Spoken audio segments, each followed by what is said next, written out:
خبر شامل کرتے ہیں ڈسٹرکٹ ہب سے۔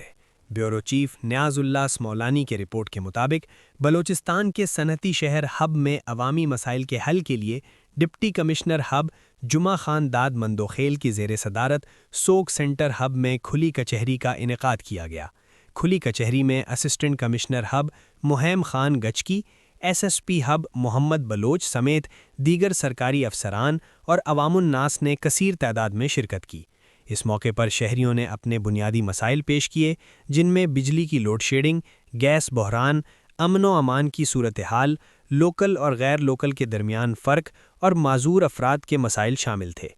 معذور افراد کی تنظیم کے نمائندوں نے بتایا کہ ان کی تنظیم 2020 سے فعال ہے، جس میں 525 معذور افراد رجسٹرڈ ہیں، تاہم تمام افراد بے روزگار ہیں، حالانکہ حکومت کی جانب سے 5% کوٹا مقرر کیا گیا ہے۔